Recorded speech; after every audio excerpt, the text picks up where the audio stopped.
preparado para a aula 2 de matemática? Entenderam a aula 1? Se tiver alguma dúvida, coloque lá nas mensagens, coloque a sua dúvida que eu tirarei para vocês, tá? Nós vamos falar agora, ainda falando de frações, vamos falar sobre os tipos de frações existentes.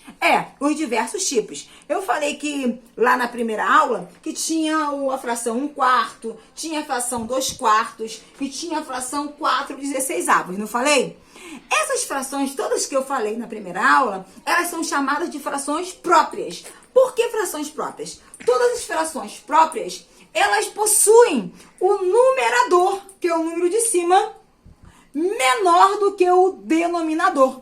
Observe esse desenho aqui. Eu tenho uma circunferência dividida em 8 partes e foram pintadas ou tracejadas 3 partes. A fração, então, representa 3/8. Numerador menor do que denominador. Fração própria. Olha aqui agora. Fração imprópria representa, um inteiro, Mas nós temos uma diferença. Por quê? Porque todo numerador será maior do que o meu denominador. 13 quintos. 13 quintos. É complicada, professora, essa fração aqui. Como é que a senhora faz para pintar isso? Você, primeiramente, vai observar o seu denominador. Tá? Meu denominador é 5. Então, pode perceber que de 5 para pintar 13 não vai dar se eu colocasse um só. Como é que eu ia pintar 13? Tem como? Não. Aqui eu dividi um retângulo em 5 partes, pintei 5. Tenho que chegar até 13. Aqui eu dividi novamente em 5 partes, pintei 5. Então, eu tenho 10 partes pintadas. Eu tenho que pintar quantas partes? 13. Então, eu tenho 5 partes pintadas, mais 5. Opa, tem que chegar a 13. Dividi novamente um retângulo em 5 partes e pintei mais 3. Porque eu não tenho que pintar 13?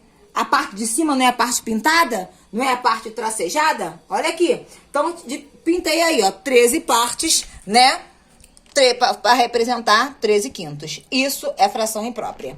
Agora, olha uma fração aqui, Olha uma fração aqui. Essa fração aqui, ela é chamada de fração aparente.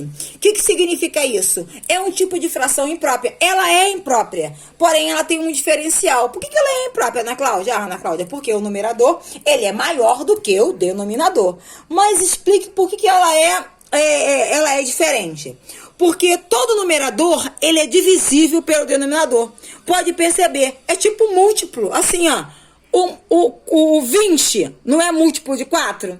Então, o 20 eu posso dividir por 4, deu o número exato, deu 5. Ana Cláudia, você tem outros exemplos? Você tem outros exemplos aí de frações, aparentes? Tenho sim. Vou colocar aqui uma para vocês. E muito fácil. Veja bem, vou colocar 30 sextos. 30 dividido por 6. 30 por 6 pode? Pode. E dá número exato. Vai dar 5. Opa, 5. Tem outra? Tenho. Lógico que tenho. Por exemplo, 14 dividido por 2. Quanto dá? Dá 7. 2 vezes 7 são 14. Essas são frações aparentes. Essa aula, eu queria só me reter à questão dos tipos de frações que vocês vão estudar, tá? Frações próprias, impróprias e aparentes. E agora, se preparem para a aula 3 sobre também frações. Beijo e até a próxima aula.